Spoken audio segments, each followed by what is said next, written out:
Hi all, Bones here from BSA Bantams again, and welcome back to the workshop, welcome back to the channel. So this is a little bit of a short and sweet video in between other stuff I'm doing. So what I'm actually making is a die, a bending die for the mudguard clamps that go on the deep lance guards on the early rigid bikes and the plungers as well. So I've run out. I have one left and I've got mullered ones all around the place. So I decided to get some laser cut and I'll bend some up myself because I've been hammered by customers saying, oh, can you make some or can you get them in? You know, haven't got any second-hand ones? Well, I haven't got any of them. Like second-hand ones are all buggered. So anyway, time to make some. So I'm going to show you how I make a bending jig and everything like that so we can actually build reproduction parts. So in this bag here, I have a laser cut blank. So I have these done by a company that does all my laser cutting up in Bendigo, Online Laser. Fantastic company to deal with. And so even though they're a long way away from me, they do a fantastic job at a fantastic price and help me out. So this is the blank that we're going to use to bend up. So if you're not sure of what I'm actually making, I should have probably actually just hang on.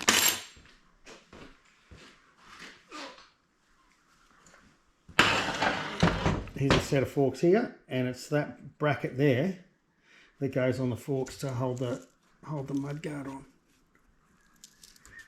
So that's the only complete one I have left. So I'll take over to the lathe and I'll show you what I'm up to. So lucky enough, I've got some bar stock that is the same diameter as the forks. So I'm just facing this off. I'll drill a hole in here and I'll weld an actual like plate on the back so that way I can put this whole setup in the vise. See if I can get me ugly noggin in here. So what I've got to do is make this snail shaped. So next job I've got to do is mill a step out of here so this plate can be welded in there tangentially, so when I get the bending jig to start bending it around the profile, it's not sticking out.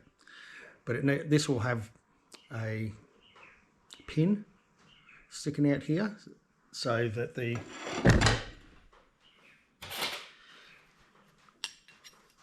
this can locate, and then I'll have something wrapping this all the way around. So that hole there's got to be 3/8 of an inch off the edge of this over here. So I need a plate that sticks out here, has a pin, that locates into it, and then we can bend this right around here, and hopefully it works. Oh, it'll work. I'll make it work. So I've got that set up in the mill. I'm just about to take a touch mark, set my depth, come down the plate that we're using is that looks like a ruler, but it isn't a rule, I should say. 5mm, I reckon, or 4mm.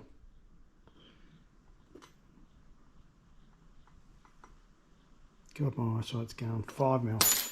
Righto, so touch mark down on that, depth of 5mm, we'll run it across and off we'll go.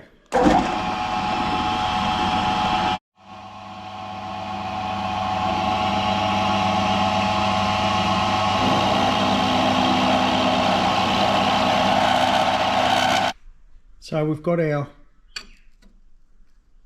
piece milled in there, nice and flat. So I wanted this a little bit wider because I can't weld on the inside. I can only do a little bit of a V on this edge here because the piece of metal is going to wrap around it, so I'm going to have to linish most of it off. So if I V this out and V this out, I'll be able to get some decent welds in on the side. And I think that is what we'll go on to next. I'll cut this piece to length. But the other thing too is that as the plate gets wrapped around, the tail of it will actually hit the underside face to be pulled back up into here, if that makes sense. So I've got to have enough length on it, and this has got to be strong enough. It can't be too thick because you've got to get the wrap all the way around. So it's a bit of a trade-off. And this is where it's a bit experimental about doing bending dies and fixtures and things like that. But we'll see how we go.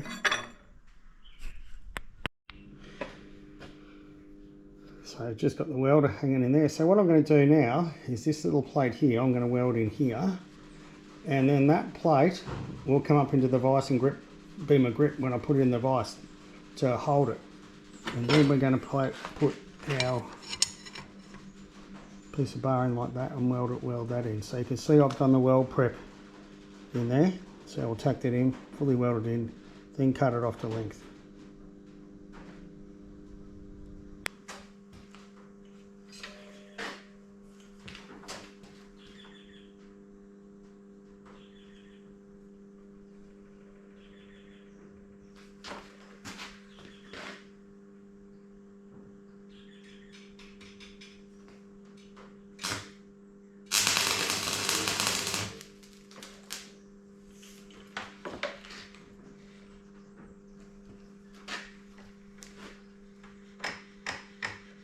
So I've got it tacked on at the top, but now I'm going to lay a full weld down the side. I've got my little grip plate in, and this is the way it'll work when I actually, well, hopefully go to start producing these. So I'll lay a bead down there once I get a bit of slag out of this corner here.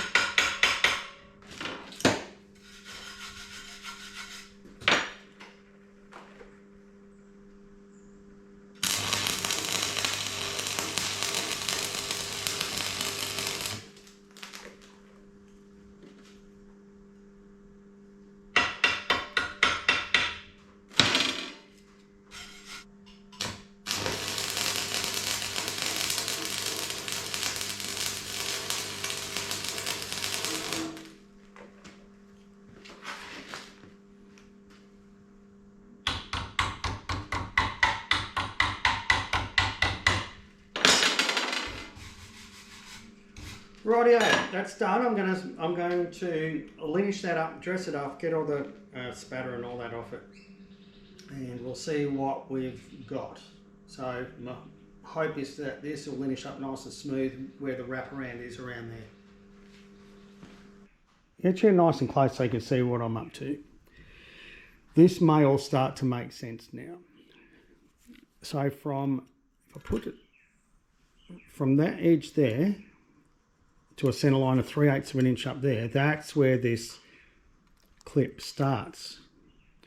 So I'm trying to determine how much I need here, because it's not this length here, it's this length over here when it comes around. So if I try and wrap that around without sliding it around the circumference of that, or a bit of a slide, well, it's way up there.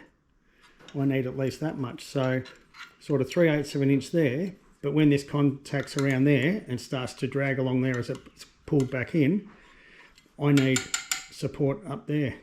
I need this length up here.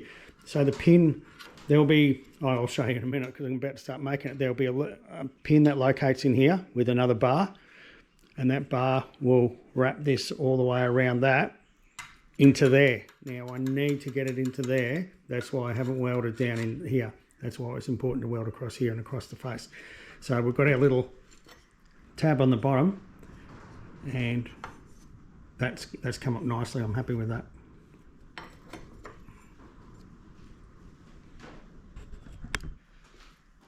So what I'm doing now is I'm going to drill and tap a hole in here. That will retain our blank. So I'll just screw that down to clamp it, and then that'll hold it not only centrally, but hold it flat while I wrap it around. It won't pull out when you get this sort of action. I could weld another piece around here and have like a, what do you call it? Like sandwich it between two pieces, but you get, when you're starting to wrap stuff around, you get this action where it starts to draw it and pull it away. Whereas I'm trying to get these two holes to line up with each other once they're bent around. So I can't afford to be losing my distance sliding it around. So we'll drill and tap that there. That'll clamp it and hold it, stop it moving, so when you bend it, there'll be no creep. So now I've got my pivot pin in here. We have to have an arm that comes out, welded from this, with another piece going down like that. So, and a handle. So when this rotates around, it starts washing this around here. So I shall get a suitable piece of plate, and I think I'm going to use another piece of bar stock.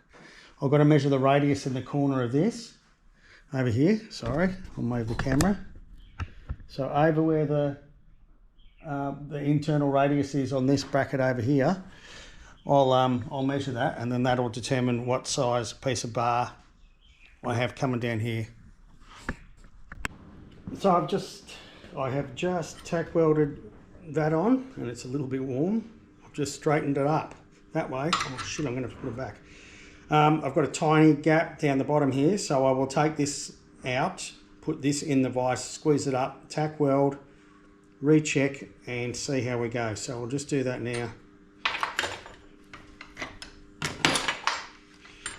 So it's just sprung open a bit there from pulling from the weld. So in here we go, pull it back up. Now I've milled this perfectly for the distance between there and the outside of that. So I've given myself 0.2 of a millimetre clearance. So that should be all right. So I'll get a tack on here, we'll recheck it and see how we go. I need the welder, which is over there. Head shield down.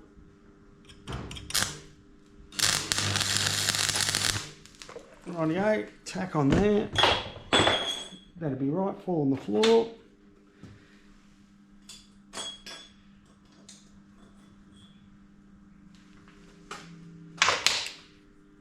Oh, you bastard, and it broke the other weld falling down. So, back in she goes. Let's see if we can pull up the top and put another weld on that. That's pulled up nice and tight. I'm looking at the gap down in here. So, there's upper weld on the top.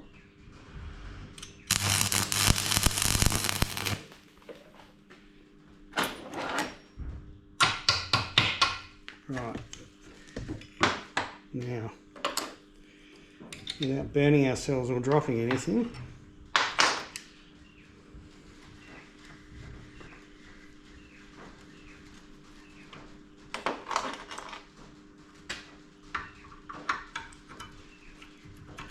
right, that's bloody beautiful. So that'll go on nicely. So now I'll fully weld either side, and then I need, what I'll actually do is I will use the handle off my hydraulic press. This gives me a fair bit of leverage, and I'll weld a boss off here so this will slide on, and then I can just pull it around like that. I think that'll work all right. But anyway, I'll get this welded up first, and then we'll get on the lathe and we'll make a boss for here and machine that up.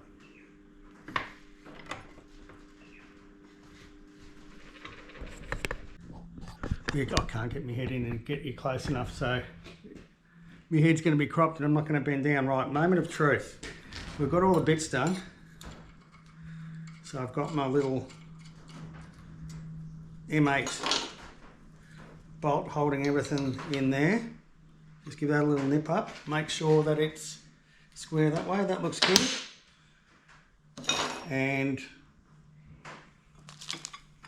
I've made this so that fits in there.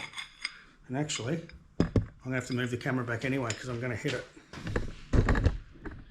Sorry about that, moving it on the run. But, so,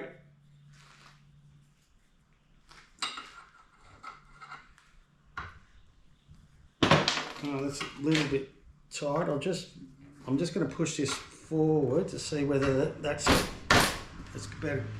good a fit as you get. Rightio, so lever, move everything out of the way. Here we go.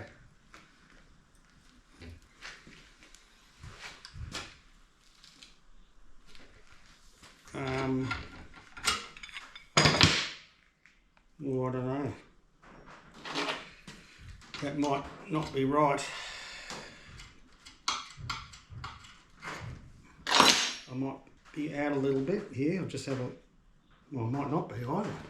I'm just going to move the camera on the run around to the fork leg. I've got to wrap this around the fork leg to verify whether... Sorry about moving me around again, but...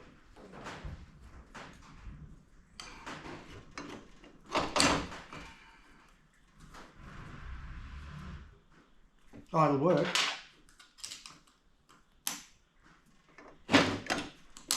There you go. That's it.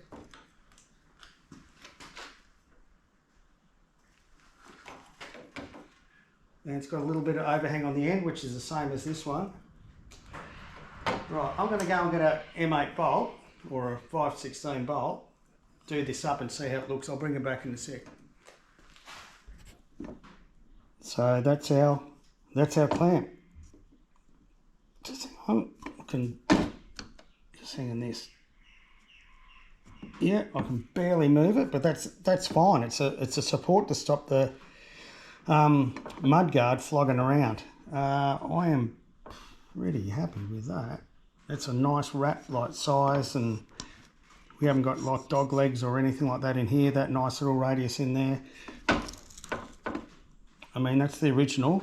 I'm trying to replicate one, so I've got to get it as close as I can. So you've got a little bit of an overhang on the radius portion here, and we've probably got, oh, I'd reckon, I'm just looking, probably 1 millimetre or maybe even 2 more there. But unless you're an absolute Bantam aficionado, you absolutely would not know the difference. Like we're nice and parallel there. Like we're not twisted or anything like that. Yep, I'm going to call that a pretty good win. Now I used to be able to, the reason I'm making these, I used to be able to get them through a wholesaler who no longer supply them, and they don't let you know that they're not going to bring them back in stock. So anyway, and as I said, I've been asked many times about whether I've got them. So, given it's Friday afternoon, I'm going to have a bit of a workshop clean up, crack a beer, sit on a chair, and use my new bending jig. Now, I appreciate it's not the prettiest looking thing in the world, but I'm going for functionality. I couldn't give a Continental how it looks, as long as it ends up with a quality product like that that someone's willing to pay money for. So, yeah. Pretty happy.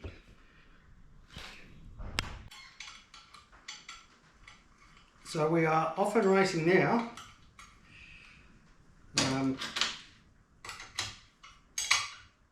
I'll also show you what else I've got in there.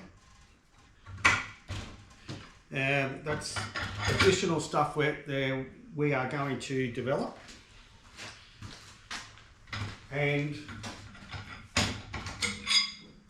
it is, I only sort of develop stuff I get asked for, and I've run out of like good second-hand stock that you can really use. So some of the dies and that I've got to build are a lot more complex than this, but I do have a background as a tool maker. So I used to, back in the day, make wire forming dies for car seats for a little while as a 19-year-old tool maker. So I've got a couple of easy dies to make, and I've got one relatively hard one. So I will bring you in a minute after I get all these done and show you what we're up to.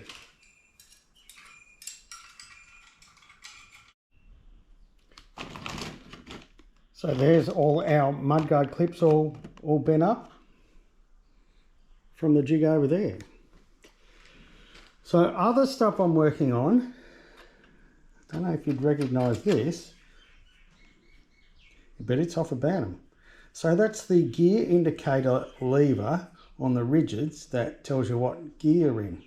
So the dies, the bending dies to make these is going to be a little bit intricate because that has to bend through 180 degrees. This little recess in here is for a nut to fit in, and there's a bolt that goes through and clamps it. So then there's a joggle through here, and then there's a 90-degree bend through there. So I have one of these, and fortuitously I had a pretty mangled one, which was that mangled it was easier to straighten out than try and bend back. So that's what I used to get the measurements off to get this. But I've been asked about these heaps, so it's time to make some, get them on the website. Been asked about these a heap too. These are your swing arm chain adjusters for your D3 swing arm D5. So I haven't got any of those left either, and I do get asked about them a fair bit. So Dean Bristow, if you're after some, let me know, mate, and I'll get some sent over to you. So we will obviously bend these, make up the threaded portion in here, make up a welding jig to hold everything sort of nice and square, and then tack weld in there, zinc plate, and we'll be right. We've got some of these. This will be the dust cap that goes on top of your head stem. So I did have, I had a fair few of these, and they've just gone out the door. So this one will be a pretty straightforward sort of press die, because I've only got to bend a 90-degree lip in there. So I just was actually, if I had one more piece of steel, I would have actually made the press dies to do this today, but I didn't. And I wasn't about to drive all the way back into town to go hunting for some steel after I'd already been in town this morning. So I might add, it takes about half an hour to get into town to where the shops are. So I will make a press die for these, and we'll get all these pressed up.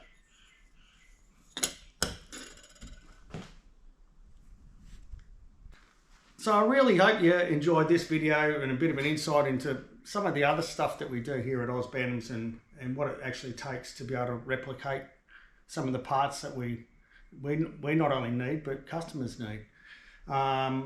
Race bike wise, I'm just waiting on I've taken all the templates in this morning to the sheet metal place. He's going to program out all the bends and everything like that, but the other thing he's going to do is he's going to water jet cut all the segments for me out of the steel I need, so I don't have to cut it, which makes life a hell of a lot easier, I can tell you. So I will still I'll still get the segments in cardboard and then fit it around the bike and see how we go, but I won't have to cut out all the steel segments. So that's about it for the time being. I've got other Oz Bantam stuff to do, bolt kits to put together, paperwork, all that sort of stuff. So and get this D7 done. So we'll crack into that so we can get back onto the race bike. So to all my subscribers and everyone, thank you very much for your ongoing support. Really appreciate it. And from me at Oz Bantams, we'll see you later.